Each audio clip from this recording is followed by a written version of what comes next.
Welcome to the Best 5-Minute Wine Podcast. I'm your host, Forrest Kelly. From the seed to the glass, wine has a past. Our aim at the Best 5-Minute Wine Podcast is to look for adventure at wineries around the globe. After all, grape minds think alike. Let's start the adventure. Our featured winery is...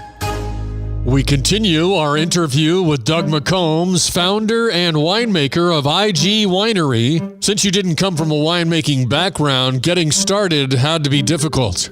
Yeah, when we started in Cedar City, there was no, like I said, there were no wineries in southern Utah at all.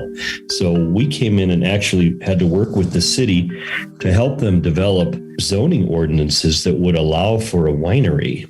And we actually wrote those for the city and submitted them, and the city passed them and got them through and created the zoning and the ordinances that we needed to allow for us. And then we opened our doors. We were just in the whole thing was 1,200 square feet. That was the tasting room, the storage area, the winery, the production area, everything. And it was just a small little building with a couple of tanks and a few barrels. And we started buying both bulk wine and grapes to make our wines, and just began the long, slow process of building a clientele in a market. There was no wine culture, if you will, but there was no real understanding of what wineries were all about. And so we had to educate the community and just begin that process.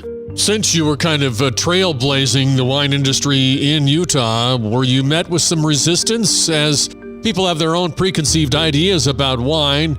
But then there are some who will say, well, it's just another version of alcohol. So was there resistance? Well, everybody anticipated, because we were coming into a Mormon part of the country, that we were going to get a lot of pushback. But the reality was we got very little. The city was very welcoming, glad to adopt the ordinances that they needed, welcomed us. The state was a little bit more of a challenge, but that was really not from a philosophical standpoint as much as a regulatory standpoint. But once we got through all that, really, it was just, let's put it this way, it wasn't problems that I wouldn't have expected in pretty much any other market. Yeah, that's one area of starting a winery that gets kind of overlooked, is that the paperwork, because the labor, that is difficult. And you had family and friends helping you start everything from the ground up? Yeah, well, yes. And one of my best friends was up there every weekend volunteering and helping us make it happen. We built it through the hard work of family and friends. That's how we like to say it. My daughter, who was just a kid when we opened, is now Utah's first professional woman winemaker. And she's also the one who has now produced Utah's first sparkling wine made from 100% Utah fruit.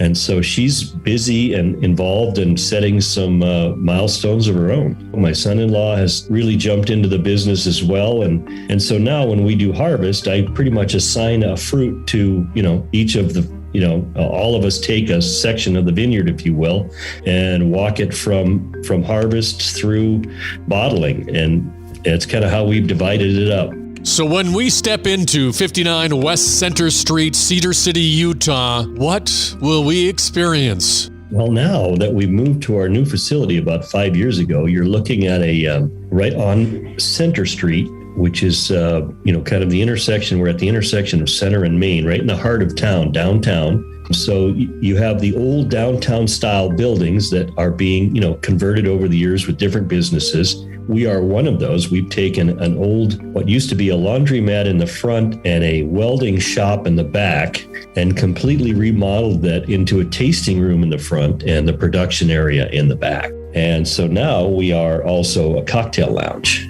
Whoa. A cocktail lounge in a winery. We'll find out what that's about in our next episode. Also want to remind you that we are Amazon friendly now. You can ask Alexa, play Best Wine Podcast, and see what happens. Play Best Wine Podcast. Thank you for listening. I'm Forrest Kelly. This episode of the Best 5-Minute Wine Podcast was produced by iHism. If you like the show, please tell your friends and pets and subscribe. Until next time, pour the wine and ponder your next adventure. This is Doug Vincent with the podcast Walk and Roll Live, Disability Stories. In 1956, I contracted polio. Thanks to my loving parents, I've lived a full, rich life over the past 67 years. Join me as I share my journey and uncover inspiring stories of resilience. This podcast is a platform for survivors of disability and those who champion services for the disabled community. Tune in on Spotify, iHeartRadio, iTunes, whatever your favorite podcast platform is. Let's walk and roll together on this incredible journey of strength and empowerment.